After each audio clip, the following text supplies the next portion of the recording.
Hello everyone, welcome to my channel Shyavit Ashok. तो friends, आज हम एचआरएम के मॉड्यूल सी में चैप्टर नंबर 11 का पार्ट 4 करेंगे।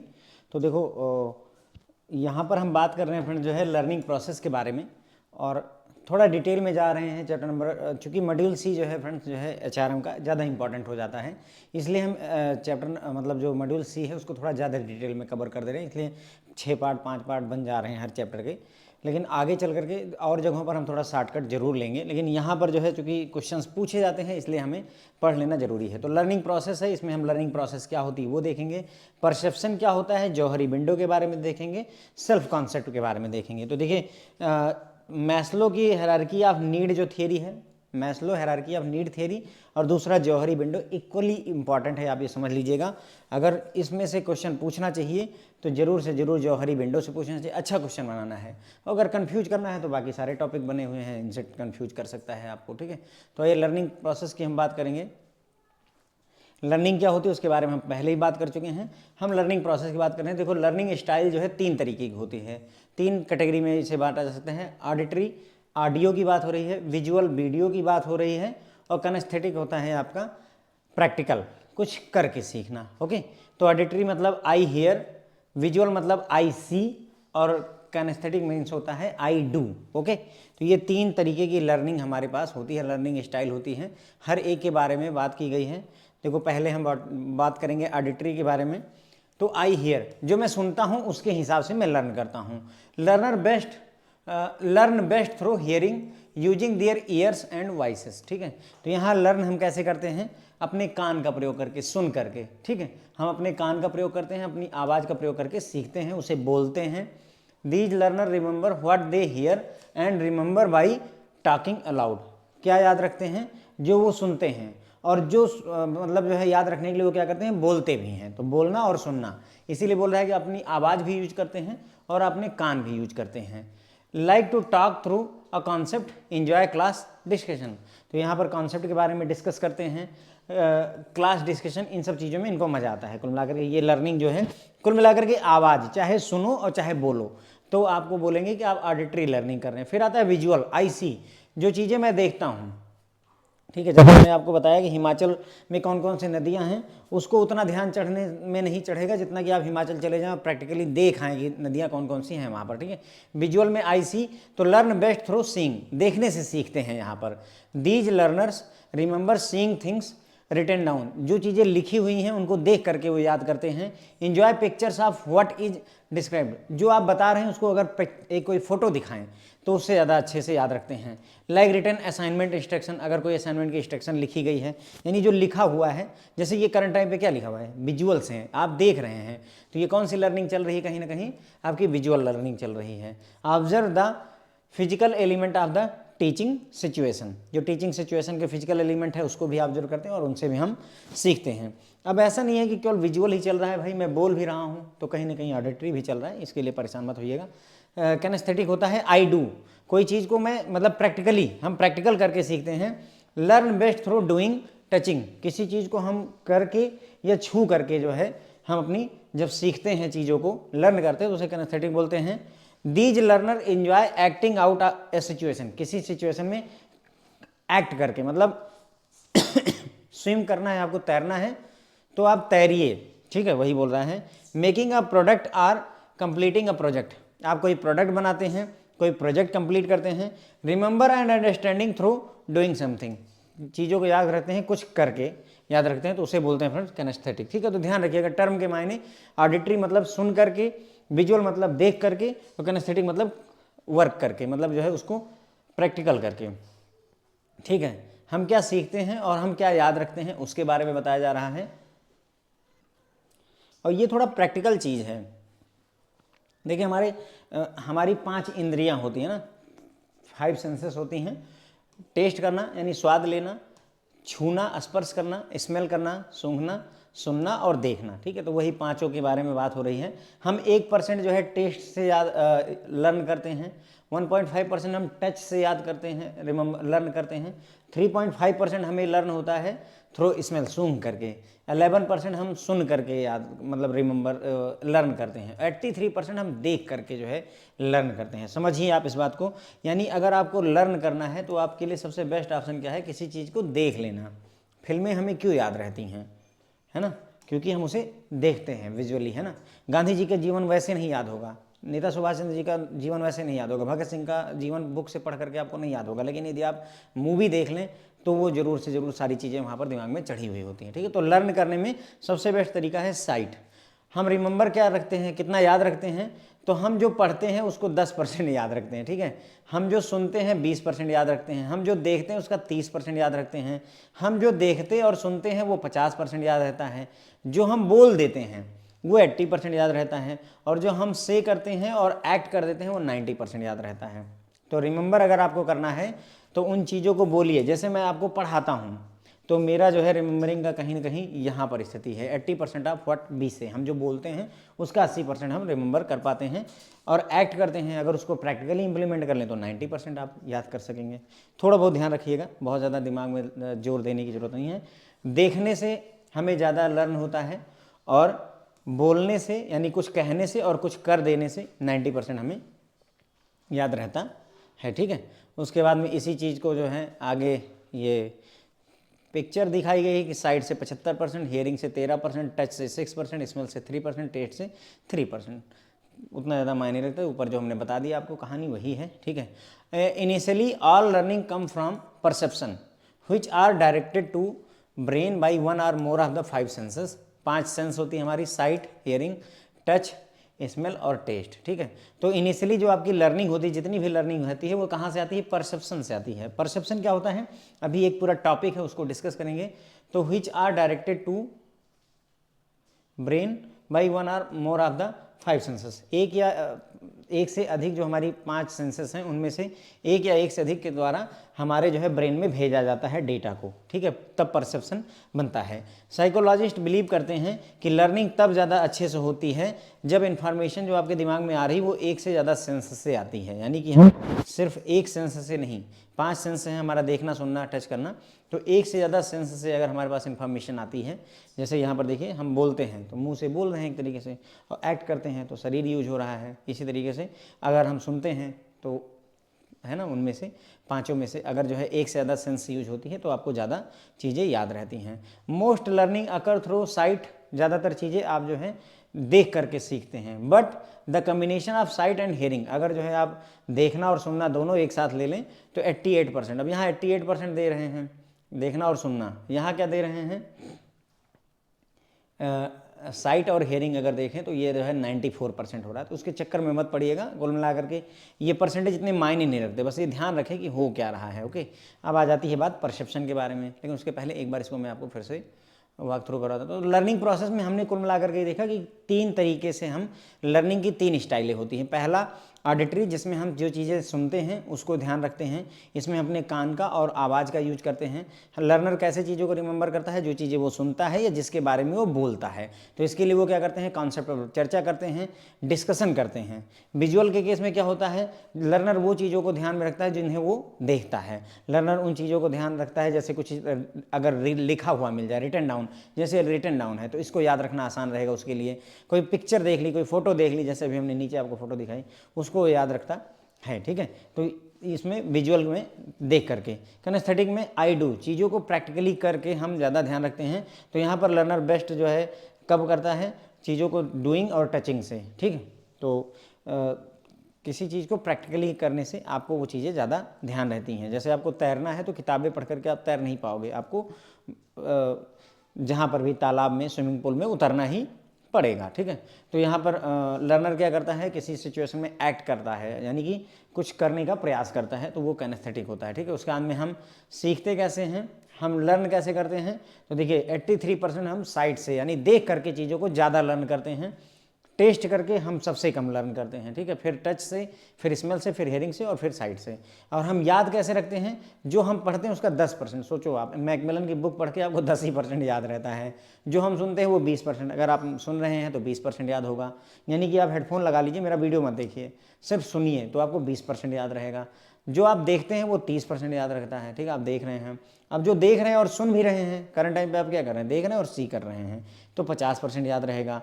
जो हम बोलते हैं, जैसे मैं बोल रहा हूँ, तो ये मेरे ऊपर 80% लागू हो रहा है, यानी आप कहीं ना कहीं 50% वाले कैटेगरी में करंट टाइम पर आ रहे हैं। और 90% जब हम कुछ बोलते हैं और उसको एक्ट में ही कर देते हैं तो 90% हो जाता है, ठीक है। इनिशियली सारी लर्निंग जो होती है वो परसेप्शन से आती है। परसेप्शन क्या होता है अभी हम बात कर लेंगे थोड़ी देर में, जो कि हमारे ब्रेन में 5 सेंसेस जो हमारी होती हैं, कौन कौन सी, साइट, हेयरिंग, टच, स्मेल और टेस्ट, यानी कि जो है देखना, सुनना, ठीक है, उसके बाद में स्पर्श करना, छूना, स्मेल करना यानी खुशबू, और टेस्ट करना यानी कि स्वाद लेना। तो इन 5 सेंस में से अगर एक से ज़्यादा सेंसेस से चीज़ें आती हैं तो वो हमें ज़्यादा याद रहती हैं, ठीक है। फिर ये फोटो हम इग्नोर कर देते हैं, बात कर देते हैं परसेप्शन के बारे में। ओके, परसेप्शन क्या होता है, देखो परसेप्शन को समझते हैं पहले थोड़ा सा, तो फिर आगे बढ़ेंगे। देखो परसेप्शन क्या होता है, किसी चीज़ को, जैसे मैंने कोई चीज़ देखी, ठीक है, मान लीजिए आपने ज़िंदगी में पहली बार कोई चीज़ देखी, ठीक है, आपने उस चीज़ को देखने के बाद में अपने दिमाग में जो राय बनाई, जो आइडिया आपने डेवलप किया, उसे ही परसेप्शन कहते हैं।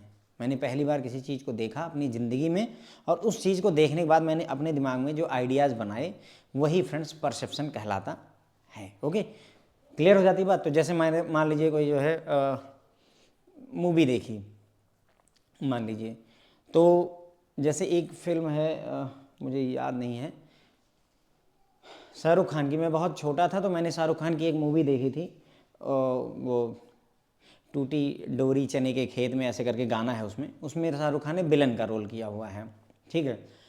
वो फिल्म मैंने, मेरे ख्याल से मतलब बहुत छोटा था तब मैंने देखी थी, और कहीं ना कहीं उसकी वजह से मेरे दिमाग में शाहरुख खान के प्रति एक निगेटिव परसेप्शन बन गया, निगेटिव परसेप्शन बन गया, क्योंकि उस फिल्म में उसने गुंडे की एक्टिंग, मतलब निगेटिव एक्टिंग, विलन की एक्टिंग करी हुई थी, इसलिए वो मेरे दिमाग में बैठ गया कि he is not a good person. खैर पहले तो मैं ये भी सोचता रहता था कि यार ये पिछली वाली फिल्म में मरा है, इस वाली फिल्म में कैसे जिंदा हो गया। जब आप छोटे होते हैं तो ये सारे क्वेश्चन आपके दिमाग आते हैं। तो अभी तो पिछली वाली फिल्म में ये आदमी, हमें नहीं पता होता कि एक्टिंग चल रही है, आप उतनी चीज़ों को प्रोसेस नहीं कर पाते। तो मैं सोचता था यार अभी तो पिछली वाली फिल्म में इसको मारा था उसने, अब ये फिर कैसे जिंदा हो गया, मुझे नहीं समझ में आता था।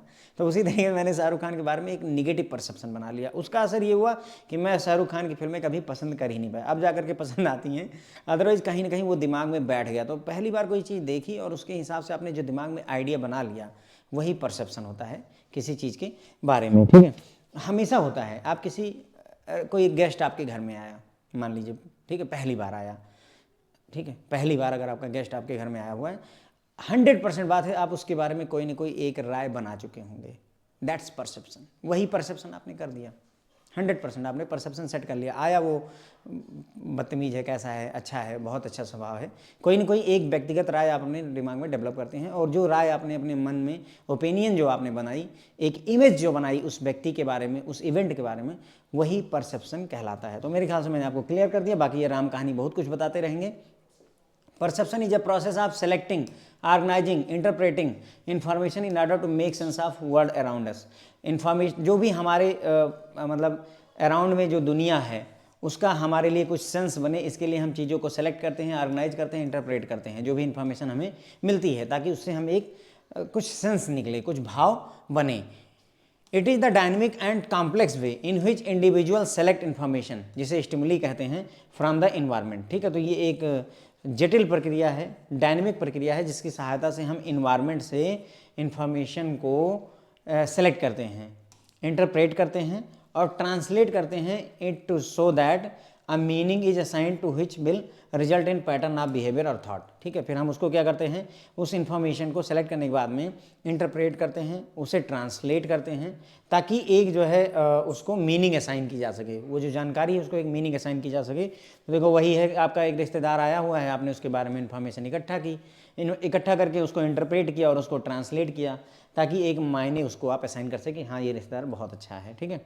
आपको 10 रुपये दे दिए जाते समय, he is a good person, कुछ नहीं दिया, सूखे लौट गया, आपने बुरा मान लिया और हमेशा दिमाग में रहा कि ये वाले मामा अच्छे नहीं हैं, बिल्कुल एक पैसा नहीं देते किसी को ठीक है। तो perception that will result in a pattern of behaviour and thought, इसका असर क्या होगा कि आप कोई ना कोई व्यवहार डेवलप कर लेंगे उस व्यक्ति के प्रति, या फिर कोई ना कोई जो है पैटर्न या थॉट आप उसके प्रति बना लेते हैं। ठीक है, क्लियर हो जाती बात। तो मेरे ख्याल से परसेप्शन क्लियर हो गया होगा। अब ऑर्गेनाइजेशन में परसेप्शन क्या है भाई, जैसे रिश्तेदार की बात हो रही है, वैसे ही मान लो आप ब्रांच में काम करते हैं 5 साल से, ठीक है, टीम है आपकी, नया एम्प्लॉय ज्वाइन करता है, आप फिर जो है सब लोग एक काम करोगे, परसेप्शन बनाओगे तुरंत ही, हर कोई उसके बारे में एक राय खड़ी करेगा। परसेप्शन इन ऑर्गेनाइजेशन सेम बात है। Often the main aspect of perception in an organisation is how an individual view others, as this can be major point in what a person will behave, है ना, how that person will behave within the organisation. तो organisation के point of view से perception क्या होता है कि individual कैसे दूसरों को देखता है, क्या नज़रिया है उसका दूसरों को देखने का, क्योंकि ये एक डिसाइडिंग पॉइंट होगा कि वो व्यक्ति कैसा बिहेव करेगा ऑर्गेनाइजेशन में। आप दूसरे के प्रति कैसा बिहेव करेंगे या दूसरा व्यक्ति आपके प्रति कैसा बिहेव करेगा, ये दोनों चीज़ें यहाँ से डिसाइड हो जाती हैं। अगर आप उसके प्रति सभी के सभी ब्रांच के सभी लोग उसके प्रति नेगेटिव फीलिंग रखेंगे तो ऑब्वियसली वो भी उसी तरीके का बिहेव करना शुरू कर देगा।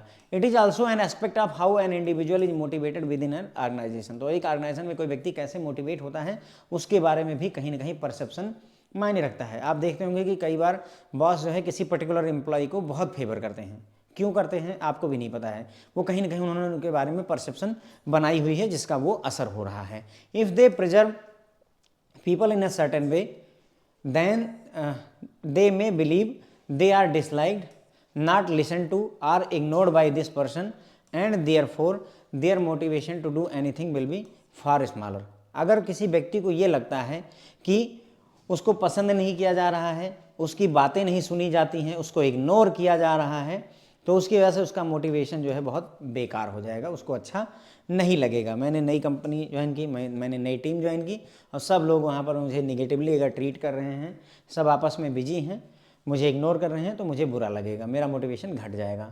This is why in organisation there is a need to be a way of making sure employee fits before being hired. इसलिए ऑर्गेनाइजेशन में ये जरूरी होता है कि आप किसी एम्प्लॉय को हायर करें उससे पहले देखें कि क्या वो एम्प्लॉय फिट होगा, ठीक है। उसके बाद में then when they are hired their first perception of the other need to be good. और जब उसे हायर कर दिया जाता है तो उनका पहला परसेप्शन दूसरों के बारे में या दूसरों का परसेप्शन उसके बारे में अच्छा होना चाहिए।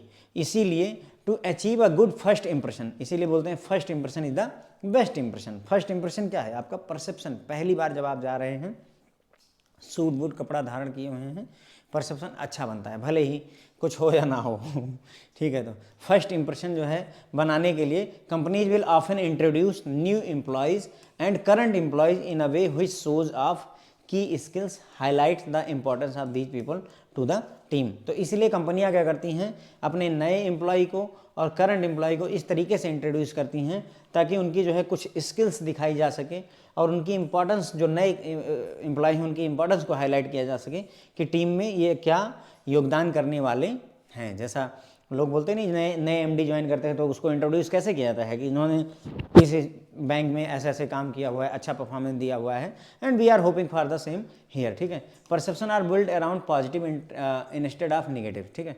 तो जो परसेप्शन होता है वो पॉजिटिव चीज़ों के अराउंड बनाया जाता है, ना कि निगेटिव के चीज़ों के।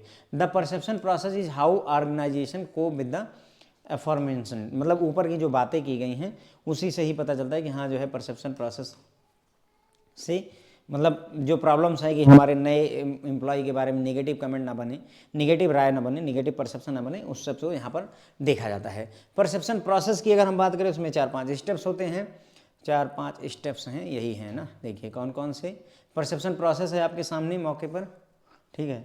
इसमें क्या क्या है देख लीजिए।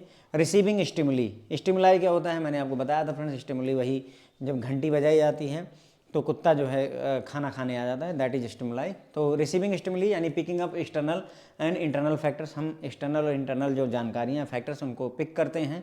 सेलेक्टिंग स्टिमुलाई, अब आपने बहुत सारी इन्फॉर्मेशन ले ली, उसमें से सेलेक्ट करते हैं कि कौन सी हमारे काम की है। Selecting the stimuli which will be most important, introduction of the new employ is important, है ना। देख रहे लैंग्वेज क्या लिखी होती है। Selecting the stimuli which will be most important, introduction of new employ is important, ठीक है। तो मतलब वो स्टिमुलाई सेलेक्ट करना जिससे कि हम नए एम्प्लॉय को अच्छे से इंट्रोड्यूस कर सकें, ये इंपॉर्टेंट होता है। They need to be presented in a way where the selected stimuli are positive. अब उनको इस तरीके से आप प्रेजेंट करिए कि जो आपने स्टिमुली जो वजह है, जो कारण सेलेक्ट किया हुआ है वो पॉजिटिव रहना चाहिए। फिर आता है organising, grouping and selecting which are the perception to keep. मतलब हम जितने भी हमने परसेप्शन अपने बनाए हुए हैं उनमें से ग्रुप करिए और सेलेक्ट करिए कि कौन सा परसेप्शन हमें रखना है, दैट इज ऑर्गेनाइजिंग। इंटरप्रेटिंग, जितनी भी जानकारी आई हुई है उन सबको इंटरप्रेट करिए। Fundamental attribution, error, stereotyping, hello effect and projection की हम यहाँ पर बात करते हैं। फंडामेंटल एट्रीब्यूशन एरर आती है। स्टीरियोटाइपिंग बोलते हैं, स्टीरियोटाइप बना लेते हैं लोग। क्या करते हैं स्टीरियोटाइप, मतलब कि सेट कर लिया कि हाँ ये आदमी ऐसा ही है, निकम्मा ही है, नकारा ही है। ओके, जैसे अगर किसी एम्प्लॉय के ऊपर मान लीजिए सेक्सुअल हैरासमेंट का केस एक कंपनी में हो गया, ठीक है, हो सकता है उसकी गलती ना हो लेकिन उसको बदनाम कर दिया है। या फिर यूँ समझ लीजिए दूसरा एग्जांपल कि एक बार अगर चोरी में आप पकड़े गए तो अगर इलाके में कहीं चोरी होती तो पुलिस वाले सबसे पहले जितने वो चोर रिपीटेड वाले होते उनको पकड़ लाते हैं। क्यों कर रहे हैं? क्योंकि उन्होंने एक स्टीरियोटाइप बना लिया है कि भैया अगर चोरी हुई तो तुम ही इन्वॉल्व रहे होगे। ठीक है, तो स्टीरियोटाइप हो गया। या स्टीरियोटाइप में जो बोलते नहीं कि मतलब लड़कियां अगर सलवार सूट और ऐसे कपड़े पहने तो उनको बहन जी बोलने लगते हैं, दैट्स एन स्टीरियोटाइप का एग्जांपल कि हमने माइंड में सेट कर रखा है कि हाँ ये उस जैसे ही है। ठीक है, कोई बुरा नहीं मानेगा भाई, एग्जांपल दे रहा हूँ। हेलो इफेक्ट क्या होता है? हेलो इफेक्ट होता है, देखिए जैसे किसी आदमी को देखा बढ़िया अच्छे कपड़े पहने हुए हैं, सूट बूट है, तो आपको क्या लगा कि he is a nice person. ठीक है, पहले आपने परसेप्शन बनाया कि ये अच्छा आदमी है। अब चूंकि वो नाइस पर्सन हो गया आपकी बुक में, आपके परसेप्शन के हिसाब से, इसलिए आपको लगता है कि अब आप इसके ऊपर विश्वास भी कर सकते हैं, है ना। और स्मार्ट होगा, पैसे वाला होगा, क्योंकि भाई कपड़े लत्ते पहने हुए हैं उसने, अच्छा डैशिंग लुकिंग है, तो आपने एकदम अपनी राय बना ली उसके बारे में। That's hello effect. ओके, इसी तरीके से जैसे और भी एग्जांपल लिए जा सकते हैं।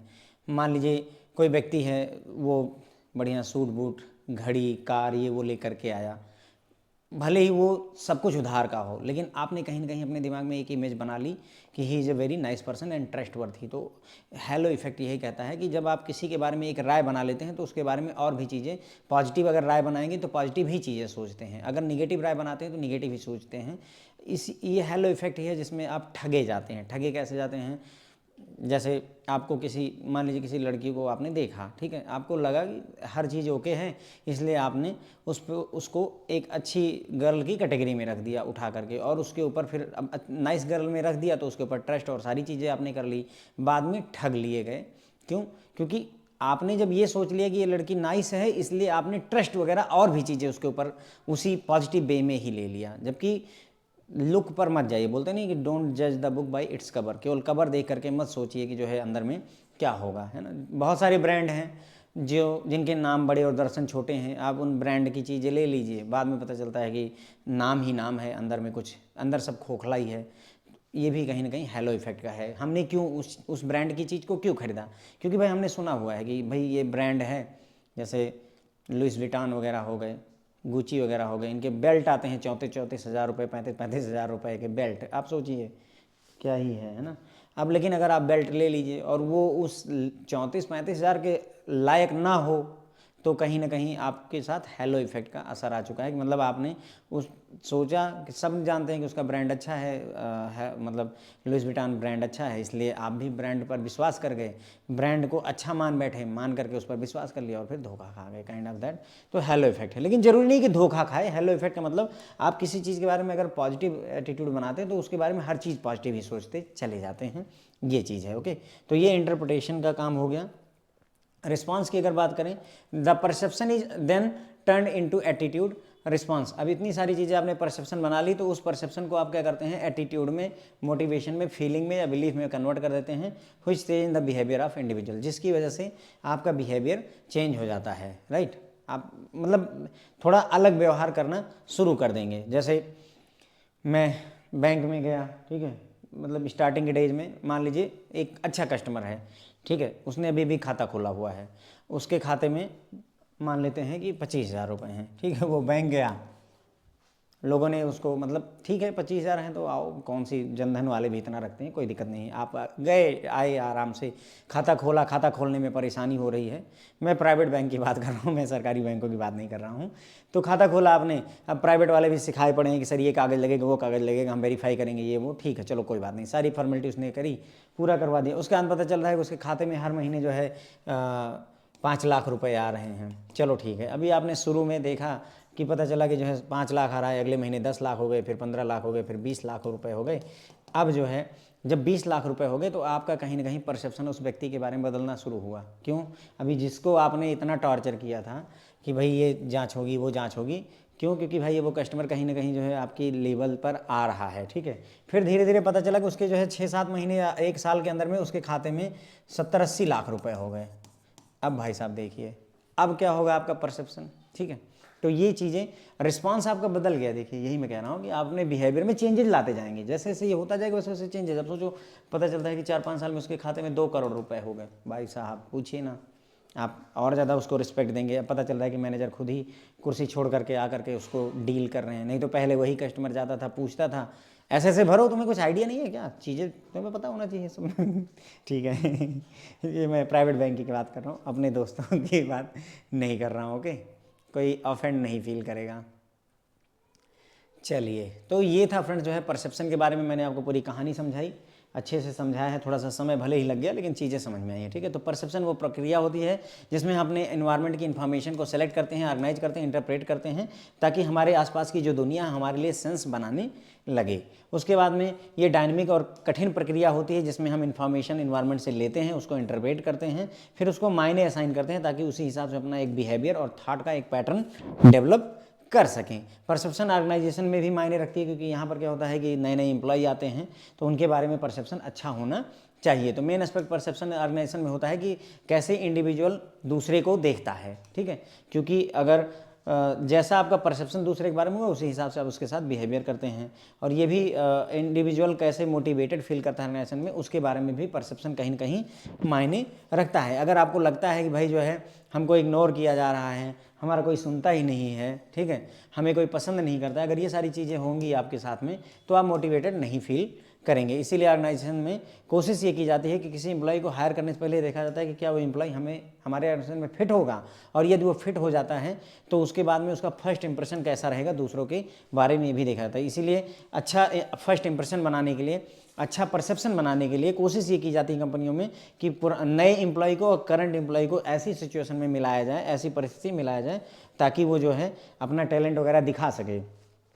वैसे अभिषेक बच्चन आते हैं, हैक कर लेते हैं। अब हैक कर लिए भाई, पता चला कि ऑर्गेनाइजेशन में कोई कर ही नहीं पा रहा है, अभिषेक बच्चन आते हैं हैक कर देते हैं, पूरा सिस्टम ही हैक हो जाता है, तो ऑब्वियसली उनकी वाह वाह होगी तो एक अच्छा परसेप्शन उनके बारे में बन गया, ठीक है। तो परसेप्शन जो है पॉजिटिव बनाया जाता है, ना कि निगेटिव बनाया जाता है, ठीक है। उसके बाद में परसेप्शन प्रोसेस में सबसे पहले हम स्टिमुली को रिसीव करते हैं, यानी कि हम एक्सटर्नल और इंटरनल जो फैक्टर्स होते हैं इन्वायरमेंट को, उसको उठाते हैं। फिर इन सारी इन्फॉर्मेशन उठाने के बाद में हम सेलेक्ट करते हैं कि हमारे लिए जो है कौन सा ज़रूरी है, कैसे हम कब अपने नए एम्प्लॉय को कब इंट्रोड्यूस करें, ये इंपॉर्टेंट हो जाता है। फिर ऑर्गेनाइजिंग जितनी भी चीज़ें आपके पास आई हैं उनको सबको ग्रुप करिए, सेलेक्ट करिए, ठीक है, कि क्या रखना है क्या हटाना है। फिर जो इन्फॉर्मेशन आई उसको इंटरप्रेट करिए, उसके क्या मायने हैं, ये चीज़ आपको यहाँ पर ना होता। फिर रिस्पांस देना है। अब इंटरप्रेट कर लिया कि हाँ ठीक है, मतलब किसी व्यक्ति को देखते हैं ये सारी एक्टिविटी हो चुकी होती, किसी व्यक्ति को देखा नया रिश्तेदार आया हुआ है, तुरंत ही उसके कपड़े, हाव भाव, बोलने का तरीका क्या कैसे करता है आपने किया सेलेक्टिंग। अब उसमें से क्या चीज़ें आपको ध्यान रखनी है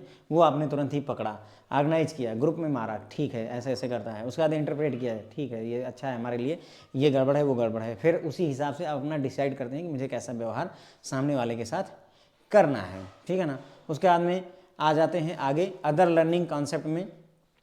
तो अदर लर्निंग कॉन्सेप्ट में डिस्टेंस लर्निंग आती है, दूर से पढ़ाई होती है, डिस्टेंस लर्निंग इग्नू वगैरह से आप लोग करते हैं। तो here learner is solo learner, learner अकेला होता है, बहुत ज़्यादा लोग नहीं होते हैं।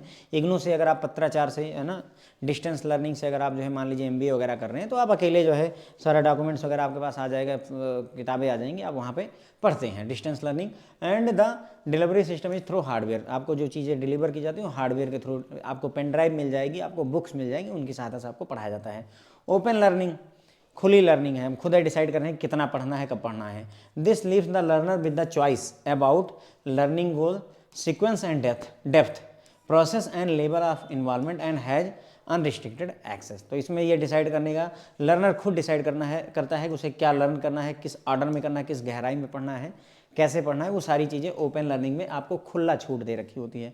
डिस्टेंस लर्निंग में अकेले लर्न करते हैं, ठीक है, दूर बैठकर लर्न करते हैं। ओपन लर्निंग में आप खुद ही मालिक हैं, खुद पढ़ते रहिए, ठीक है। IITs वगैरह में कहीं ना कहीं ओपन लर्निंग ही होती है, एक सब्जेक्ट को समझने के लिए 12 किताबें पढ़ जाती हैं, ठीक है। न्यू टेक्नोलॉजी लर्निंग, अभी जो मौके पर आप कर रहे हैं, this will be available for long distance delivery facilitating distance learning. Long distance delivery में यानी कि जो आप न्यू टेक्नोलॉजी लर्निंग आप कर रहे हैं मोबाइल की सहायता से, लैपटॉप की सहायता से, ये न्यू टेक्नोलॉजी लर्निंग है। इंटरेक्टिव लर्निंग, जब मैं लाइव क्लास पढ़ा रहा हूँ, आप मेरे से सवाल भी पूछ सकें, तो इंटरेक्टिव लर्निंग हो गई। This is a type of learning by which the individual effectively learns through human interaction, ठीक है। तो ह्यूमन इंटरेक्शन से सीखते हैं। अब ये फेस टू फेस इंटरेक्शन हो सकता है मैं ऑफलाइन क्लास दे रहा हूँ, आप मेरे सामने बैठे हुए हैं, या फिर जो है टेक्नोलॉजी का यूज करके जैसे मोबाइल, ईमेल या फेसबुक वगैरह से आप पढ़ रहे हों, तो ये इंटरेक्टिव लर्निंग हो जाती है, ठीक है। तो 4 तरीके की लर्निंग है। डिस्टेंस लर्निंग, जिसमें आप अकेले लर्न करते हैं, हार्डवेयर का यूज करके सिस्टम डिलीवर किया जाता है, चीज़ें डिलीवर की जाती हैं। ओपन लर्निंग में आप आज़ाद होते हैं, क्या पढ़ना है, क्यों पढ़ना है, कितने गहराई में पढ़ना है, आप खुद डिसाइड करते हैं। न्यू टेक्नोलॉजी लर्निंग में आप मोबाइल का यूज करते हैं, इंटरनेट का यूज करते हैं, लैपटॉप का यूज करते हैं और उसकी सहायता से टेक्नोलॉजी का यूज करके पढ़ते हैं। इंटरेक्टिव लर्निंग में यहाँ भी टेक्नोलॉजी यूज कर रहे हैं, लेकिन इंटरेक्शन बना हुआ है, ठीक है। टेक्नोलॉजी भी कर सकते हैं या फिर फेस टू फेस, जैसे क्लासरूम में स्टूडेंट बैठा हुआ है और टीचर पढ़ा रहा है, तो उससे भी हो सकता है, या फिर टेक्नोलॉजी का यूज करके भी कर सकते हैं। इंटरेक्टिव में कुल मिलाकर के स्टूडेंट और टीचर एक दूसरे से कम्युनिकेट कर सकते हैं डायरेक्टली, वो इंटरेक्टिव होता है, ठीक है। क्लियर हो जाती है। न्यू टेक्नोलॉजी में ये चीज़ नहीं कह सकते हैं हम। अब आती है फ्रेंड जो है अगला टॉपिक और इंपॉर्टेंट टॉपिक, जो कि है जौहरी विंडो, ठीक है। जौहरी विंडो थोड़ा सा इंपॉर्टेंट है, इंपॉर्टेंट टॉपिक है, मैं अगेन कह दे रहा हूँ। मैंने जनरली इंपॉर्टेंट में मैस्लो की हायरार्की ऑफ नीड और दूसरा ये टॉपिक कह रहा हूँ। हैं तो बहुत सारे इंपॉर्टेंट, मैं ये नहीं कहता, लेकिन बहुत ज़्यादा इंपॉर्टेंट है, ये समझ लीजिए, ठीक है। It is a popular model in perception, perception का ये पॉपुलर मॉडल है, इसीलिए आपको परसेप्शन पहले पढ़ाया गया और फिर अब ये पढ़ाया जा रहा है। फॉर अंडरस्टैंडिंग हाउ को workers can increase their mutual understanding, कैसे कोवर्कर, जो आपके साथ लोग काम करते हैं, वो आपस में अंडरस्टैंडिंग कैसे बढ़ा सकते हैं, उसी के बारे में ही ये मॉडल है, ठीक है। तो ये मॉडल किसके बारे में है? परसेप्शन के बारे में है। फ़ायदा कहाँ करता है कि जो कोवर्कर हैं, साथ में काम करने वाले लोग हैं, वो एक दूसरे के साथ म्यूचुअल अंडरस्टैंडिंग कैसे बढ़ा सकते हैं, उसके बारे में बताता है। इस मॉडल को डेवलप किया गया था जोसेफ लुफ्ट एंड हेनरी इंस्टाग्राम द्वारा, इंस्टाग्राम नहीं है इनग्राम द्वारा है, इंस्टाग्राम तो ऐसे ही कह दिया, ठीक है। जोसेफ लुफ्ट और जो है हेनरी इनग्राम द्वारा डेवलप किया गया था। ये मॉडल बेस्ड है 2 आइडिया पर, पहला ट्रस्ट और दूसरा लर्निंग, ठीक है। ट्रस्ट कैसे बिल्ड करते हैं आप? Trust can be acquired by revealing information about you to others. जब आप अपने बारे में कोई चीज़ दूसरों को बताते हैं तो दोनों के बीच में ट्रस्ट बनता है, ठीक है। आप अपनी कोई सीक्रेट, अपनी ज़िंदगी की सारी बातें किसी दूसरे को बताते हैं तो कहीं ना कहीं एक ट्रस्ट बिल्ड होता है, ठीक है। उसके बाद में learning your self from their feedback. Learning कैसे होगी? अब आपने कुछ बताया कि जैसे मेरी वाइफ से झगड़ा हो गया है, ठीक है। किस बात पे झगड़ा हुआ था? सुबह चाय बनानी थी, लड़ाई हो गई कि कौन चाय बनाएगा, इस वजह से हमारी लड़ाई हो गई है, ठीक है। अब आपने अपने दोस्त को बताया, अब आपने अपनी ज़िंदगी के कुछ खास पल उसके साथ शेयर किए, तो कहीं ना कहीं उस दोस्त को लगा कि ये हमको कुछ मानते हैं, तभी तो ये सारी बातें मुझे बता रहे हैं, तो एक ट्रस्ट आप दोनों का बन गया, ठीक है। अब उस ट्रस्ट के बनने के बाद में सामने वाला आपको ज्ञान भी देगा, वो बताएगा कि देखो गलती तुम्हारी भी है यार, जो है सुबह उठ करके, जब चलो मान लो वाइफ आपकी थकी हुई तो आप ही बना देते, ठीक है, कोई बड़ी बात नहीं थी इसमें। तो अब आपने क्या किया? जब उसने ये कहा कि यार तुम भी बना सकते हो, आपने लर्निंग कर ली, ठीक है। ट्रस्ट आपने जब आपने ज़िंदगी की बातें शेयर करी तो आपने अपने कलीग के साथ ट्रस्ट बिल्ड किया, जब उसने फीडबैक दिया तो आपने लर्निंग कर ली और इस तरीके से इंप्रूवमेंट हो जाती है। क्लियर हो जाती है बात? तो each person is represented by the Johari model through 4 quadrants or window pane, ठीक है। तो हर व्यक्ति को जौहरी जो मॉडल होता है उसमें 4 जो है क्वाड्रेंट होते हैं या विंडो पेन होते हैं। ये है आपका जौहरी विंडो, ठीक है, आपके सामने है। मतलब जो है आपका जौहरी विंडो मॉडल में 4 जो है क्वाड्रेंट कहलाते हैं, open, hidden, blind and unknown. इसी से ही किसी भी व्यक्ति को हम रिप्रेजेंट कर सकते हैं। ईच 4 विंडो पेन जो बोलते हैं या फिर 4 क्वाड्रेंट बोलते हैं, ठीक है, 4 क्वाड्रेंट भी बोल देते हैं, signifies personal information, feelings, motivation and whether that information is known or unknown to oneself or others in 4 view points. तो मतलब जौहरी की जो 4 विंडोज पेन होते हैं, विंडोज होती हैं एक तरीके समझ लीजिए, या 4 क्वाड्रेंट होते हैं, वो ये बताती हैं आपकी पर्सनल इन्फॉर्मेशन, आपकी फीलिंग, आपके मोटिवेशन के बारे में, और क्या ये इन्फॉर्मेशन आपको पता है या नहीं पता है, दूसरों को पता है या नहीं पता है, इसके बारे में ही जौहरी विंडो की 4 जो है ये क्वाड्रेंट या विंडो पैन आपको बताते हैं। आइए समझते हैं इस चीज़ को। ठीक है, जौहरी विंडो वैसे हमने मेरे ख्याल से ABM में पढ़ा हुआ है, फिर से रिपीट हो रहा है।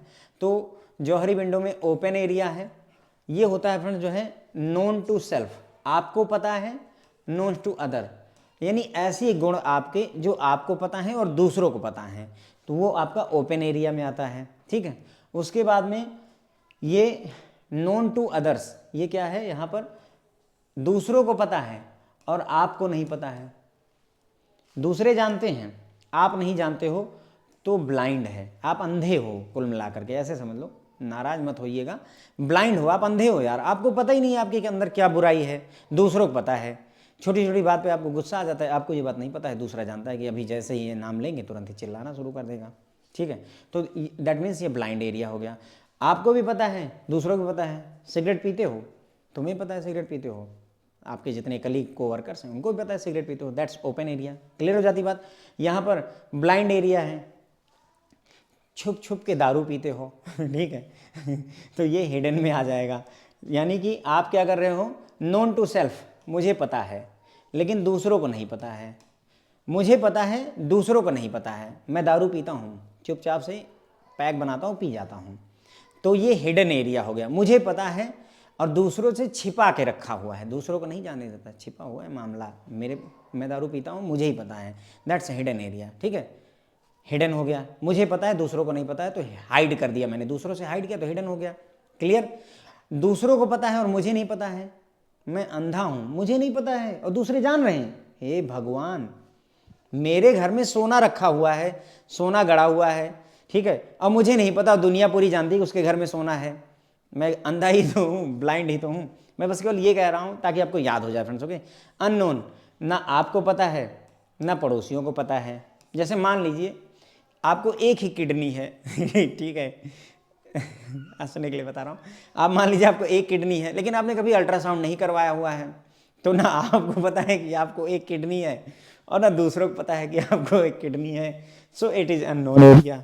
सॉरी ज़्यादा ही हो जाता है हंसी मजाक, चलिए ठीक है। ओपन, सबको पता है, पूरे गांव में ढिढोरा पिटवा दो, ठाकुर साहब जिंदा हैं, तो ओपन एरिया है, यानी सबको पता है ठाकुर साहब जिंदा हैं और ठाकुर साहब को भी पता है ठाकुर साहब जिंदा हैं, दैट्स ओपन एरिया।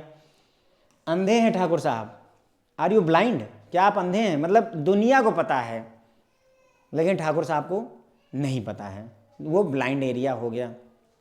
कोई भी एग्जाम्पल ले लीजिए, व्यक्ति की जो गलतियां होती हैं वो ब्लाइंड एरिया में ही आती हैं। दुनिया को पता होता है, दुनिया को आपकी बुराइयों का पता होता है, आपको नहीं पता होता है, बुराइयां हमेशा ऐसी ही होती हैं। बोलते नहीं कि दूसरे की बुराई, दूसरे की गलती पहाड़ जैसी लगती है, अपनी गलती तिल या सरसों के दाने के जैसी लगती है, तो दैट्स ब्लाइंड एरिया। दूसरों को क्या है, नहीं पता है ना, सॉरी, ब्लाइंड एरिया वो है दूसरे जानते हैं और मैं अंधा हूँ, मैंने चश्मा लगा रखा, मुझे नहीं दिखता है, तो ब्लाइंड एरिया हो गया। हिडन, मैं दारू पीता हूँ लेकिन दूसरों को नहीं बताता हूँ, तो दूसरों को नहीं पता, मुझे पता है, हिडन, मैंने हाइड कर रखा है, मुझे पता है इसलिए हाइड किया, तभी तो दूसरे नहीं जानते, और उसके बाद ना तो तुमको पता है ना हमको पता है, तो दैट्स अननोन एरिया। क्लियर हो जाती बात। ठीक है, बस इतनी ही कहानी थी। एग्जाम्पल अगर आपका ध्यान रहेगा तो गलती आप नहीं करोगे। ओके, अब उसी बात को यहाँ कहा जा रहा है ओपन एरिया। इसमें वो इन्फॉर्मेशन होती है जो आपको पता है, नोन टू इंडिविजुअल, व्यक्ति जानता है और उसके कलीग जानते हैं, तभी तो ओपन एरिया हुआ। ब्लाइंड एरिया, कलीग को पता होगा और आपको नहीं पता होगा, है ना, इंडिविजुअल को नहीं पता होगा, कलीग को पता होगा, तभी तो ब्लाइंड हो, अंधे हो, तुम्हें खुद नहीं पता, दूसरे जान रहे हैं, blind area. It include information जो कि दूसरों को तो पता है लेकिन आप खुद नहीं जानते, तो ब्लाइंड एरिया हो गया। हिडन एरिया, अपन मैं दारू पीता हूँ लेकिन दूसरों छिपा के रखा हुआ है, यानी मुझे पता है दारू पीता हूँ, दूसरों को नहीं बताया, तो इसमें वो इन्फॉर्मेशन होती है जो खुद को तो पता होती है, सेल्फ को तो पता होती है, लेकिन दूसरों से हिडन होती है। अननोन एरिया वो है ऐसी जानकारी जो ना हमको पता है और ना जो दूसरों को पता है। किडनी वाला एग्जाम्पल दिया, आप एक किडनी के साथ पैदा हुए हैं, कभी अल्ट्रासाउंड करवाने की भगवान ने नौबत नहीं करी, इसलिए ना आपको पता है कि आपको एक किडनी है, ना दूसरों को पता है कि आपको एक किडनी है, तो दैट्स एन अननोन एरिया। ठीक है। तो open area, blind area, hidden area, unknown area, ये जो है क्वेश्चन आपको यहीं से मिलेंगे। वो सारी कहानी तो छोड़ दीजिए, क्वेश्चन इसी से ही मिलते हैं। ज़्यादातर यही लिखेंगे कि हिडन एरिया रिप्रेजेंट, तो it include information which is known to self, hidden from others, या which is not known to self, which is known to others. ऐसे करके ये चारों ऑप्शन ही घुमाते हैं, इससे क्वेश्चन आता है फ्रेंड्स। ओके, तो मेरे ख्याल से जौहरी विंडो शायद रिपीट करने की ज़रूरत नहीं है, क्योंकि हमने अच्छे से पूरा कवरअप किया हुआ है। मैंने कोई कसर जो है आपको नहीं छोड़ी है, ठीक है। फिर भी इसको डेवलप किसने किया था, ये परसेप्शन पर आधारित है, ठीक है। ये बताता है कि हम म्यूचुअल ट्रस्ट कैसे डेवलप कर सकते हैं। तो म्यूचुअल ट्रस्ट डेवलप करने का आपने समझा होगा, आप क्या करिए, अपने बारे में डिटेल दूसरों को बताइए, अपने सीक्रेट दूसरों को शेयर करेंगे, आपका जो है म्यूचुअल ट्रस्ट डेवलप होगा। यही इसका तरीका है। ये जोसेफ लुफ्ट और हेनरी इनग्राम द्वारा डेवलप किया गया था। इसमें दो आइडिया होते हैं। ट्रस्ट कब बिल्ड होता है, जब आप अपने बारे में जानकारी रिवील करते हैं, और जब वो दूसरा फीडबैक देता है उसके आधार पर, तो आप लर्न करते हैं, ठीक है। इसमें 4 क्वाड्रेंट या विंडो पैन होते हैं। चारों क्वाड्रेंट जो है बताते हैं आपके पर्सनल इन्फॉर्मेशन, आपकी फीलिंग, आपके मोटिवेशन के बारे में। आप कैसा फील करते हैं वो, या आपका मोटिवेशन कैसा है, या आपकी कोई पर्सनल इन्फॉर्मेशन, उसके बारे में ही ये पेन बताता है। यहाँ open area, blind area, hidden area, unknown area पूछा गया क्वेश्चन है, पिछली बार आया हुआ है, दिसंबर 2023 में क्वेश्चन पूछा गया था, इसीलिए मैं आपको यहाँ जोर दे रहा हूँ, ठीक है। तो open area, blind area, open सब जानते हैं, मैं जानता हूँ, तुम जानते हो। ब्लाइंड एरिया तुम जानते हो, मैं नहीं जानता, तभी तो मैं अंधा हूँ। हिडन एरिया मैं जानता हूँ, तुम्हें बताऊंगा नहीं, हिडन हो गया। अननोन एरिया ना अपन जानता है ना तुम जानते हो, अननोन एरिया हो गया, ठीक है। अब आती है फ्रेंड जो है, मेरे ख्याल शायद ये लास्ट टॉपिक होना चाहिए, सेल्फ कॉन्सेप्ट। और थोड़ा सा मतलब खतरनाक टॉपिक है, थोड़ा समझ में कम भी आएगा, वैसे कोशिश करूँगा मैं समझाने की। तो सेल्फ कॉन्सेप्ट क्या होता है, जैसे परसेप्शन क्या होता है, हम दूसरे के बारे में राय बना लेते हैं, उसी तरीके से अपने बारे में जब आप पूरी कहानी सेट कर लो, दैट्स सेल्फ कॉन्सेप्ट। अपने बारे में आप क्या सोचते हैं, मेरा क्या स्ट्रांग पॉइंट है, मेरा क्या नेगेटिव पॉइंट है, वो सेल्फ कॉन्सेप्ट में आ जाता है, ठीक है। इतना ही समझते हैं, बाकी राम कहानी आइए देखते हैं। Self concept is a powerful determinant in learning. तो लर्निंग में जो है सेल्फ कॉन्सेप्ट एक इम्पॉर्टेंट डिटर्मिनेंट है, मतलब लर्निंग को डिफाइन करने में सेल्फ कॉन्सेप्ट बहुत ज़रूरी होता है। आप अच्छी लर्निंग करोगे या खराब लर्निंग करोगे, वो डिसाइड होगा सेल्फ कॉन्सेप्ट से। A student self image described in such term as confident and insecure has a great influence on the total perceptual process। तो कोई स्टूडेंट की सेल्फ इमेज है जिसमें आप बोलते हो कि वो स्टूडेंट है, कॉन्फिडेंट है, लेकिन इनसिक्योर है, तो उसका अलग असर आएगा। अगर आप ये बोलते हैं कि कॉन्फिडेंट है और सिक्योर है, तो उसका असर अलग आता है। If a students experience tend to support a favourable self image, student tend to remain receptive of subsequent experiences. अगर स्टूडेंट का जो एक्सपीरियंस है, ठीक है, वो बताता है कि वो उसकी जो सेल्फ इमेज है उसकी फेवरेबल है, अगर स्टूडेंट का एक्सपीरियंस बताता है उसको कि उसकी सेल्फ इमेज पॉजिटिव है, जैसे मैं मेरी सेल्फ इमेज कैसी है, पॉजिटिव है, मैं चीज़ों को लर्न कर लेता हूँ, तो उसका असर ये होगा कि student tend to remain receptive of subsequent experiences. जो उसके बाद के एक्सपीरियंस होंगे उसको रिसीव करने के लिए, उसको लर्न करने के लिए वो रेडी रहेगा, अगर उसकी सेल्फ इमेज फेवरेबल है तो। If a student has negative experiences, अगर किसी स्टूडेंट की निगेटिव एक्सपीरियंस रहा है, which tend to contradict self concept, जो कि कंट्राडिक्ट करता है उसके सेल्फ कॉन्सेप्ट, वो जैसा सोचता है वैसा नहीं है, उसका अनुभव अपोजिट है, निगेटिव है, तो there is a tendency to reject additional training. तो वो क्या करेगा, एडिशनल ट्रेनिंग को रिजेक्ट करने का प्रयास करेगा, ठीक है। जैसे मान लीजिए कोई व्यक्ति है, वो भगवान को नहीं मानता है, मान लेते हैं एक एग्जांपल दीजिए, जो व्यक्ति भगवान को नहीं मानता है, तो अगर यानी कि क्या बोलते हैं, जो नहीं मानते हैं, एथीस्ट और थीस्ट होता है ना, एथीस्ट होते हैं जो भगवान को नहीं मानते हैं। अब अगर उनको जो है आप ट्रेनिंग दो, ठीक है, भगवान के बारे में उनको बताओ, आप सिखाओ, समझाओ, तो उनकी जो सोच है वो क्या है, उनकी सेल्फ इमेज कैसी है, उनकी सेल्फ इमेज जो है भगवान नहीं है इस कॉन्सेप्ट पर है, तो कहीं ना कहीं उनकी जो सेल्फ इमेज है उसको कंट्राडिक्ट आपने कर दिया। वो मानते हैं कि भगवान नहीं है, आप बोलते हो कि नहीं भगवान है, तो आपने उनकी सेल्फ इमेज क्या है, भगवान नहीं है, उसको कंट्राडिक्ट कर दिया। तो ऐसे में जो आप बताओगे उसके आगे कभी कुछ लर्न नहीं करेंगे, ये हो जाता है, ठीक है। उसी जगह पर, ठीक है, उसी जगह पर अगर हम देखें कि अगर हम खुद जो है, अगर हम खुद ये माने कि मतलब नहीं भगवान है वहाँ पे, ठीक है, अगर हम ये बात मान लेते हैं फ्रेंड कि भगवान है, तो उस केस में क्या होगा, उस केस में हम आगे की चीज़ों को लर्न करना चाहेंगे, क्योंकि हमारा रिस्पॉन्स पॉजिटिव रहेगा। ठीक है, तो सेल्फ कॉन्सेप्ट यही होता है। Self concept is ability to reflect on one's own trait, skill and behaviour. तो सेल्फ कॉन्सेप्ट क्या होता है? आपकी योग्यता कि आप अपने खुद के गुणों, स्किल और बिहेवियर को प्रेजेंट कर सकें, रिफ्लेक्ट कर सकें, दैट इज सेल्फ कॉन्सेप्ट। अब ट्रेट, कंपेटेंसीज और वैल्यूज, ये 3 फैक्टर होते हैं जो वन सेल्फ कॉन्सेप्ट थ्योरी में इंपॉर्टेंट होते हैं। ठीक है, तो 3 कॉन्सेप्ट होते हैं, 3 फैक्टर्स होते हैं जो आपके सेल्फ कॉन्सेप्ट थ्योरी में काम आते हैं। आपके गुण, आपकी क्षमता, कंपेटेंसीज और आपकी वैल्यूज। तो ट्रेट क्या होता है? Trait are specific pattern of behaviour that exist within an individual.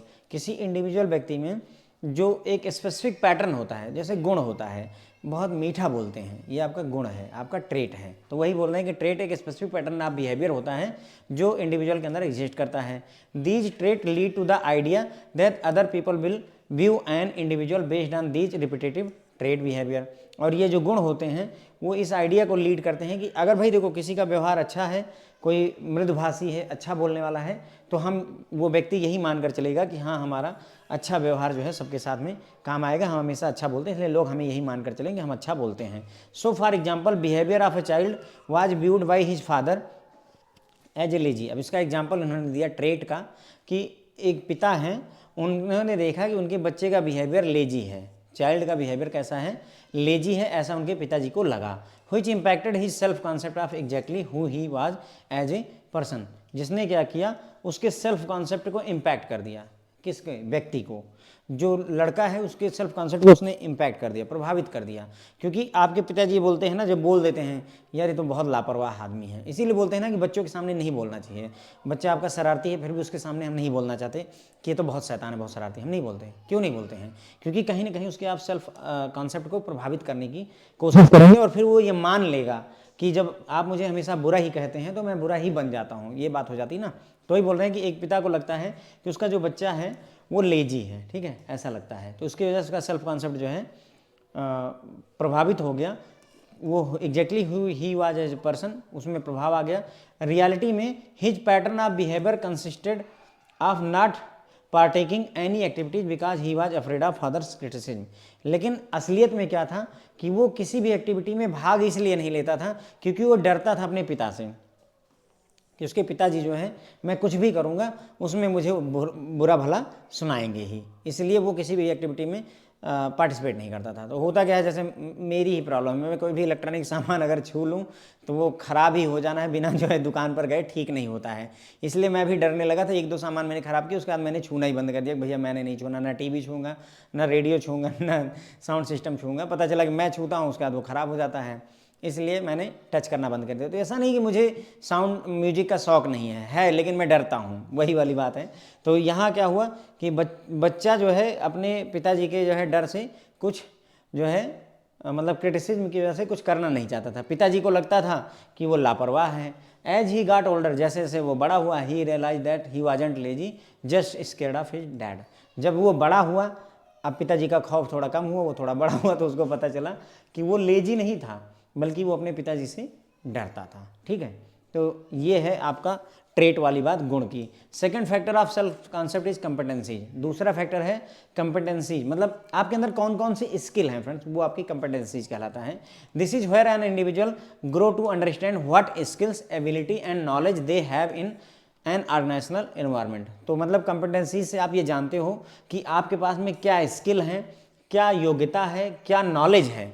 एक ऑर्गेनाइजेशन में जब आप पहुंचते हैं तब आपको पता चलता है कि आपको क्या क्या चीज़ें इसमें से आती हैं। Once these skills are identified, the individual will create a self concept about whether they excel at work or not. ठीक है, तो एक बार ये पता चल गया कि आपके अंदर क्या क्या स्किल्स हैं तो आप एक सेल्फ कॉन्सेप्ट अपने बारे में बनाएंगे। जैसे मेरी इंग्लिश जो है, स्पीकिंग जब मैं बोलता हूँ तो प्रोनाउंसिएशन अच्छा नहीं होता है, हो सकता है कि मैं प्रोनाउंसिएशन भी गलत प्रोनाउंस कर रहा हूँ ठीक है, तो इस वजह से मेरी अपनी एक सेल्फ कॉन्सेप्ट जो है बनी हुई है भाई कि मेरी स्किल जो है यहाँ पर प्रॉब्लम है। ठीक है, तो वो मैंने अपने मतलब मैं अपने काम पे अच्छा हूँ या नहीं हूँ मुझे पता है, इंग्लिश में मैं अच्छा नहीं हूँ। एग्जाम्पल इन्होंने दिया हुआ है, the child knows he excels in math and analytical ability, so he feel he is an excellent problem solver. ठीक है, तो स्टूडेंट को लगता है कि उसकी मैथ अच्छी है और उसकी एनालिटिकल एबिलिटी यानी किसी प्रॉब्लम को सॉल्व करने में अच्छा है, तो उसे कहीं ना कहीं लगता है कि वो प्रॉब्लम सॉल्वर के तौर पर एक्सीलेंट है। ठीक है, लास्ट पार्ट जो सेल्फ कॉन्सेप्ट का है वो इंडिविजुअल की वैल्यू से रिलेटेड है। Which are concepts and belief about their behaviour, उन मतलब आपके मतलब आपका कॉन्सेप्ट और बिलीफ है आपके बिहेवियर से रिलेटेड। ठीक है, तो मतलब इंडिविजुअल वैल्यू, आपने आपको क्या वैल्यू देते हैं वो आपका बिलीफ है आपके बिहेवियर के बारे में। An individuals value can be determined by their actions and verbal expression. तो किसी की वैल्यू को आपको पता कैसे करना है, वो क्या एक्शन लेता है और क्या बोलता है, वर्बल एक्सप्रेशन उसका कैसा है, इससे पता चलता है। For example, the child spend enormous amount of over time at work and he views himself as a hard worker. तो जैसे कोई बच्चा है वो बहुत ज़्यादा समय ओवर टाइम बिताता है अपने काम पे, तो उसको ये लगता है कि वो हार्ड वर्कर है। उसकी सेल्फ इमेज कैसी है, हार्ड वर्कर, क्योंकि वो ज़्यादा समय वहाँ पर दे रहा है। ठीक है, निगेटिव सेल्फ इमेज क्या करता है, negative self image inhibits the perception negative self image inhibits the perceptual process by introducing psychological barriers which tend to keep the students from perceiving. मतलब निगेटिव जो सेल्फ इमेज होती है या self concept होता है, अगर आपने निगेटिव सेल्फ कॉन्सेप्ट डेवलप किया हुआ है तो वो आपको रोकती है किस बारे में, किसी चीज़ के परसेप्शन के बारे में। साइकोलॉजिकल बैरियर आपके सामने खड़े कर दिए जाते हैं जो कि परसीव करने से, किसी चीज़ को लर्न करने से रोकता है। एग्जाम्पल से समझेंगे, that is self concept affect the ability to actually perform or do things unfavourable. Unfavourable चीज़ें करने से आपको रोकता है आपका निगेटिव सेल्फ इमेज। क्यों नहीं सभी चोरी करने लगते, क्यों नहीं सभी मर्डर करने लगते हैं, क्योंकि हो क्या रहा है, निगेटिव जो सेल्फ इमेज है, निगेटिव सेल्फ इमेज या सेल्फ कॉन्सेप्ट जो होता है वो आपको इनहिबिट करता है, रोकने से, किस चीज़ को, परसेप्शन बनाने से साइकोलॉजिकल बैरियर आपके लिए इंट्रोड्यूस कर देता है। साइकोलॉजिकल आपके दिमाग में आ जाएगा मैं चोरी करूंगा, फंस जाऊंगा, बदनामी होगी, ये वो साइकोलॉजिकल बैरियर देता है, जिसकी वजह से स्टूडेंट जो है चीज़ों को परसीव नहीं करना, वो चीज़ें करना नहीं चाहता, लर्न नहीं करना चाहता, उस एक्ट को नहीं करना चाहता है। जैसे सेल्फ कॉन्सेप्ट जो है आपकी, जो एक्चुअली आप परफॉर्म करना चाहते हो अनफेवरेबल थिंग्स, उनको करने से रोक देता है, तो that is negative self image. मैंने आपको शुरू में ही बताया था कि सेल्फ कॉन्सेप्ट कहीं ना कहीं थोड़ा सा कॉम्प्लिकेटेड टॉपिक है, even though I have tried my best, but still कुछ क्वेश्चंस आपके दिमाग में रह गए होंगे, क्योंकि है ही ऐसा कॉन्सेप्ट ये। ठीक है, तो सेल्फ कॉन्सेप्ट जो है आप कितनी अच्छी लर्निंग करते हो उसको डिटरमाइन करने में कहीं ना कहीं अच्छा फैक्टर होता है। स्टूडेंट की जो सेल्फ इमेज होती है वो बताती है कि वो अपने बारे में क्या सोचता है। अगर वो कॉन्फिडेंट और इनसिक्योर फील करता है तो अलग परसेप्शन होगा उसका, अगर कॉन्फिडेंट और सिक्योर महसूस करेगा तो अलग कॉन्फिडेंट होगा। अगर स्टूडेंट का एक्सपीरियंस जो है उसकी फेवरेबल सेल्फ इमेज को सपोर्ट करता है, यानी जो चीज़ें स्टूडेंट अनुभव कर रहा है और जो उसकी सेल्फ इमेज है या सेल्फ कॉन्सेप्ट है उसको अगर फेवर करता है, तो स्टूडेंट जो है रिसेप्टिव रहता है, आगे जो एक्सपीरियंसेस होंगे उनके लिए ओपन रहता है। जैसे कोई भगवान को मानता है और जो चीज़ आप उसे सिखा रहे हैं वो भी उसके अनुभव से उसमें भी भगवान की बातें हो रही हैं, तो वो जो है आगे भी भगवान के बारे में सुनना चाहेगा। That is favourable self image या सेल्फ कॉन्सेप्ट। अगर स्टूडेंट को निगेटिव एक्सपीरियंस है जिसकी वजह से उसकी सेल्फ इमेज या सेल्फ कॉन्सेप्ट कंट्राडिक्ट होते हैं, यानी कि जो भगवान को नहीं मानते हैं और उसका अनुभव जो है निगेटिव है इस बारे में, तो वो क्या टेंडेंसी रखेगा या कि रिजेक्ट कर देगा, आगे वो ट्रेनिंग नहीं लेगा, आगे वो नई चीज़ों को लर्न नहीं करना चाहेगा, यहाँ पे मना कर देता है। ठीक है, सेल्फ कॉन्सेप्ट जो है एबिलिटी होती है आपका खुद के ट्रेट, स्किल और बिहेवियर को रिफ्लेक्ट करने का। सेल्फ कॉन्सेप्ट जो है खुद के ट्रेट, स्किल और बिहेवियर को रिफ्लेक्ट करने का एक एबिलिटी होती है। ट्रेट मतलब जो है यहाँ पर सेल्फ कॉन्सेप्ट में तीन चीज़ें होती हैं, ट्रेट होता है, कंपेटेंसीज होती है और वैल्यूज होती हैं। ट्रेट जो है आपके गुण होते हैं, गुण। ठीक है, गुण कैसे डिसाइड होते हैं कि मतलब ट्रेट के आधार पर ही लोग आपके बारे में एक परसेप्शन तैयार करते हैं। जैसे इन्होंने दिया कि एक बच्चा जो है उसके फादर को लगता है उसका जो बेटा है वो लेजी है, लापरवाह है, जिसकी वजह से उसकी जो सेल्फ कॉन्सेप्ट है वो प्रभावित हो जाती है एज ए पर्सन। वो बोल देते हैं तुम तो यार बहुत लापरवाह हो, पता नहीं कुछ कमाओगे कि ऐसे बैठे रहोगे, खाते ही रहोगे। ठीक है ना, तो उसका सेल्फ इमेज, सेल्फ कॉन्सेप्ट प्रभावित हो गया है। जबकि रियलिटी में वो किसी काम को करना नहीं चाहता है, क्योंकि वो डरता है कि उसके फादर हमेशा उसको कुछ ना कुछ उल्टा सीधा चिल्लाएंगे, किसी भी काम को वो सही नहीं बोलते। बोलता है मुझे जो है बिजनेस करना है, तुरंत बोलेंगे फेल हो जाओगे। वो बोलता है मुझे नौकरी करने जाना है, विदेश जाऊँगा, वहाँ जाओगे पता चलेगा कि जो है गोली मार देंगे, काइंड ऑफ दैट, ऐसी बातें वो कर देते हैं। लेकिन जब वो बड़ा होता है तो उसे पता चलता है कि वो लेजी नहीं था, बल्कि वो अपने पिताजी से डरा हुआ था, इसलिए कोई भी काम नहीं करता था और पिताजी को लगता था कि वो लेजी है। दूसरा फैक्टर होता है आपका कम्पिटेंसीज। कम्पिटेंसीज आपकी स्किल होती है, आपकी एबिलिटी होती है, आपकी नॉलेज होती है, जिसको आप वर्क मतलब जहाँ काम करते हैं वहाँ यूज करते हैं। ठीक है, एक बार आपकी स्किल्स को आइडेंटिफाई कर लिया गया कि हाँ आपके अंदर में क्या स्किल्स हैं, आइडेंटिफाई होने के बाद इंडिविजुअल जो है अपनी एक सेल्फ कॉन्सेप्ट या सेल्फ इमेज क्रिएट करता है कि हाँ वो काम पर कैसा है। जैसे कोई बच्चा है, अगर वो मैथ और एनालिटिकल एबिलिटी में अच्छा है तो उसको लगता है कि वो प्रॉब्लम सॉल्व करने में एक्सीलेंट है। ओके, उसके बाद में सेल्फ कॉन्सेप्ट में तीसरी चीज़ आती है वैल्यूज। वैल्यूज आपका अपने बिहेवियर के बारे में, खुद के बिलीफ कैसे हैं वो बताता है। तो किसी इंडिविजुअल की वैल्यू को डिटरमाइन करना उसके एक्शन से, उसके कामों से, उसके वर्बल एक्सप्रेशन से डिटरमाइन किया सकता है। बोलते नहीं कि आदमी की बात की वैल्यू होती है, जो ये बात है ना, वैल्यू का मतलब बात की वैल्यू होती है। अगर उसने कहा है कि मैं 14 तारीख को आपके पैसे लौटाऊंगा तो he will do that on that date, यही होता है वैल्यू आपकी। तो आपका एक्शन, आप क्या करते हो और आप क्या वर्बल एक्सप्रेशन देते हो, उसी से ही आपका डिसाइड हो जाता है वैल्यूज़, है ना। जैसे आपने कहा कि मैं आपको 5 तारीख को पैसे लौटा दूंगा, 20,000 दे दीजिए, मैं 5 तारीख को लौटा दूंगा, तो आपने 20 तारीख को लौटा दिया, तो जो आपने कहा वो आपने किया, तो आपकी वैल्यूज़ अच्छी हैं। ठीक है, फॉर एग्जाम्पल जो है चिल्ड्रन, कोई बच्चा है या कोई एम्प्लॉई है, वो जो है बहुत ज़्यादा समय कहाँ लगाता है, अपने जहाँ पर वो जॉब करता है वहाँ पर ओवर टाइम करता रहता है, तो उसको कहीं ना कहीं अपनी इमेज बनेगी, सेल्फ इमेज या सेल्फ कॉन्सेप्ट उसका बनेगा, मैं एक हार्ड वर्कर एम्प्लॉय हूँ, हार्ड वर्किंग पर्सन हूँ। निगेटिव सेल्फ इमेज क्या होती है? निगेटिव सेल्फ इमेज आपको साइकोलॉजिकल बैरियर डाल करके किसी चीज़ को करने से रोकती है। इसीलिए जो व्यक्ति होता है वो अनफेवरेबल थिंग, मर्डर वगैरह ये सारी चीज़ें, चोरी लूट लपाट ये सब करने से रोकता है अपने आप को, क्योंकि उसका सेल्फ कॉन्सेप्ट कहीं ना कहीं प्रभावित हो जाता है कि अगर मैं ऐसा करूँगा तो मेरी एक निगेटिव सेल्फ कॉन्सेप्ट डेवलप हो जाती है आपके अंदर में कि अगर मैं ऐसा करता हूँ तो निगेटिव हो जाएगा, इसलिए आप उस चीज़ को, अनफेवरेबल चीज़ को नहीं करते हैं। ठीक है फ्रेंड, तो बस यहीं पर ये लेक्चर खत्म होता है। थोड़ा समय ज़रूर लग गया है, लेकिन हमने काफ़ी सारी चीज़ें कवर कर दी हैं। ठीक है friend, thank you so much.